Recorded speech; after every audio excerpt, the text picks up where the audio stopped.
இருக்குதுங்க. வெயிலுடைய தாக்கம் ரொம்ப அதிகமாக இருக்குது. ஆனால் இங்கே வந்து ஏசி மாதிரி இருக்குதுங்க, குழு குழு குழு குழுன்னு. ஏன் அப்படின்னா இந்த மரம் இப்படி வரிசையாக இருக்கிறது தான் காரணம். இந்த மரம் நட்டது யாருன்னு முதல்ல சொல்லியிருக்குங்க. இந்த மரத்தை நட்டது வெள்ளைக்காரனெல்லாம் இல்லை, இந்த மரத்தை நட்டது பசுமை சாமலாபுரம் நண்பர்கள்ங்க. பாருங்க, இந்த பக்கம் தண்ணி இருக்கிறதுனால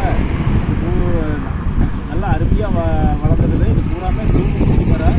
வெய்ய நேரத்துக்கு வந்து ரொம்ப பேர் பாருங்க, அங்கே ஒருத்தர் வெயில் தான் இருக்காரு, அங்கே உட்காந்துட்டு இருக்கிறாங்க. இந்த ரோடே ஃபுல்லாக வந்து நிழல்லையே இருக்குது. ஏன்னா இப்படியே வந்துங்க ஒரு 1000 மீட்டருக்கு இதே மாதிரி நிழலாகவே இருக்குது. அது இப்படியே பண்ணியிருக்கிறாங்க. அப்போல்லாம் சும்மா சின்ன சின்ன செடியாக வச்சாங்க.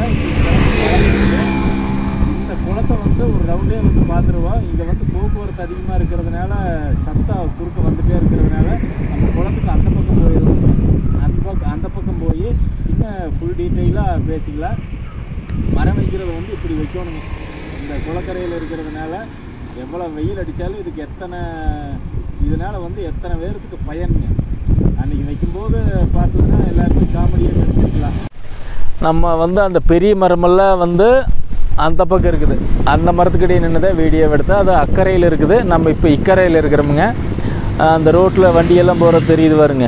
அது ஒரு 1000 மீட்டருக்கு அப்படியே ஃபுல்லாக நட்டது. அது வந்து அந்த மரம் நம்மெல்லாம் நட்டு 10 ஆண்டுகளுக்கு மேலே ஆகுதுங்க. 10 வருஷம் ஆனதுனால அதெல்லாம் நல்லா வளர்ந்து ரோடை ஃபுல்லாக மூடி நிற்குது. வெய்ய நேரத்துக்கு வந்து அடியில் நின்றுட்டா குழு குழுன்னு இங்கேயே வந்து ஊட்டி மாதிரி தான் இருக்குமுங்க. ஏன்னா இந்த பக்கம் குளத்தில் ஃபுல்லாக தண்ணி நிற்குது, அந்த பக்கம் ஃபுல்லாக மரம் இருக்கிறதுனால கூலிங்காக இருக்குது. இந்த மாதிரி குளக்கரை ஃபுல்லாக மரம் நட்டுறணுங்க. அப்போ தான் வந்து இந்த மாதிரி வெய்ய காலத்தில் போய் ஊர் மக்கள் எல்லாம் அடியில் உட்காந்துக்க முடியும். இக்கரையில் நட்டதெல்லாம் பாருங்க, இந்த நாவல் மரம், இந்த மூங்கில், இந்த மலவேம்பு, இந்த மாதிரி பல மரத்தையும் எடுத்து நட்டு விட்டது. இதுக்கெல்லாம் நட்டு 4 வருஷம் ஆகுது. இதுவுமே நல்லா வளர்ந்துருக்குது பாருங்க. அப்புறம் பனங்கொட்டை ஓட்டதெல்லாம் அருமையாக முளைச்சிருக்குதுங்க. அந்த பனங்கொட்டையவே உங்களுக்கு தனியாக காட்டணும் பாருங்கள். இதெல்லாம் இந்த பனங்கொட்டை ஓடையிலையெல்லாம் நான் இவங்க கூட வந்து போட்டிருக்கிறேனுங்க. முக்கியமாக எனக்கு அதில் பழக்கமானவர் வந்து பொன்னுசாமி அண்ணன் தான். அப்போ நல்லா பழக்கம். அவர் கூப்பிடுவார், வருவோம். இந்த குளத்துக்காக நாமளும் 1 நாள் 2 நாள் வந்து வேலை செஞ்சுருக்கிறோம். ஏன்னா அவ்வளோதான் வந்து வர முடிஞ்சுதுங்க. அதான் செயல் மட்டும்தான் மாற்றத்திற்குண்டான எல்லா விஷயமுமே. அதே மாதிரி விளைவுகளை ஏற்படுத்தாத எந்த செயலும் வெட்டி செயல். விளைவுகளை ஏற்படுத்தாத செயல் எந்த செயலுங்க? உட்காந்து பேசிக்கிட்டே இருக்கிறது. பேசினாவில்லை இங்கே எந்த மாற்றம் நடக்காது, செயல்பட்டால் தான் நடக்குங்க. பாருங்க, இந்த பனைமரம் அருமையாக வந்திருக்குதுங்க. இப்போ சோட்டு செடி ஆகிடுது. இங்கெல்லாம் வந்து பனை 10 வருஷத்துக்குள்ளேயே காய் பிடிச்சிருமுங்க. ஏன் அப்படின்னா தண்ணி உங்களுக்கு இருந்துகிட்டே இருக்குது இல்லைங்க. இதில் வந்து 3 வருஷம் போட்டிருக்குது. கீழே ஒன்று, நடுவில் ஒன்று, மேலே ஒன்று. குளக்கரையில் வந்து 3 வரிசையாக போட்டிருக்குதுங்க. நாவல் மரம், சொர்க்க மரம் எல்லாமே நல்லா வந்திருக்குது. இந்த பக்கம் தண்ணி, இந்த பக்கம் இருக்கிற தோப்பு பாருங்கள் எவ்வளோ செழிப்பாக இருக்குதுன்னு. நல்லா செழிப்பாக இருக்குதுங்க. ஏன் அப்படின்னா தண்ணி இருக்கிறது தான் காரணம். மற்ற பக்கமெல்லாம் வந்து எல்லாம் மரம் டல்லாகி கிடக்கு. இங்கே பாருங்க அருமையாக இருக்குது. உள்ளேயே வந்து மட்டையெல்லாம் வெட்டி ஓலையெல்லாம் மூடாக்கு மாதிரி போட்டுடுறாங்க. அதே இத்துதுன்னா அதே உரம் ஆகிக்கு. நம்மளுக்கு வந்து உரச்செலவும் இல்லை. எல்லா இடத்துலையும் இப்படி தண்ணி தேக்கிட்டோம்னா விவசாயம் என்றைக்குமே பொய்த்து போகாது. விவசாயம் பொய்க்கலைன்னா நம்ம என்றைக்குமே செழிப்பாகவே இருப்போமுங்க. ஏன்னா 1000 தொழில் வரலாம் போகலாம், ஆனால் சுழன்றும் ஏற்புன்னது உலகன்னு வள்ளுவர் சொன்ன மாதிரி எல்லா காலகட்டத்திலையும் விவசாயம் நடந்தே ஆகணும். அதுக்கு பறவை வருங்க எத்தா சோடுன்னு.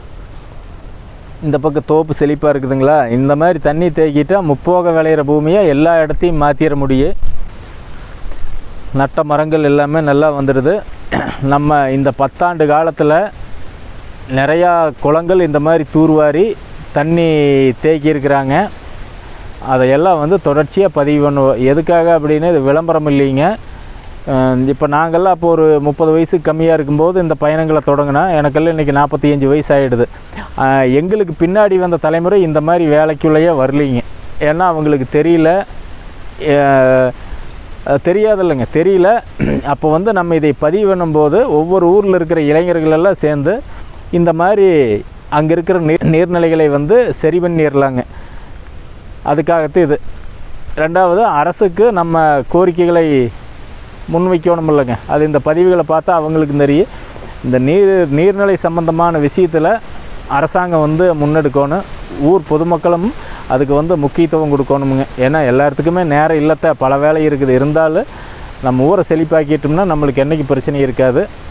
இதுலேயும் வந்து நான் 2 நாள் வேலை செஞ்சுருக்கிறேன் அப்படிங்கிறது சந்தோஷமாக தான் இருக்குதுங்க. பணங்கொட்டை போடுறப்பெல்லாம் வந்தது, இன்றைக்கி பார்த்தா பணம் இப்படியாக இருக்கிறது சந்தோஷம். நான் மறுபடியும் சொல்கிறேன், மாற்றம்ங்கிறது வந்து சொல்லலை, செயல்தான். 2வது இந்த குளத்தை தூர்வாடுறதுக்கு இந்த மரக்கன்று எடுத்து கொடுத்தது, இந்த மாதிரி வந்து பொருளாதார ரீதியாகவும் உழைப்பு ரீதியாகவும் இதுக்காக உழைத்த அனைவருக்கும் கோடான கோடி நன்றி சொல்லி இந்த உரையை முடிச்சுக்கிறேனுங்க. நன்றி, வணக்கம்.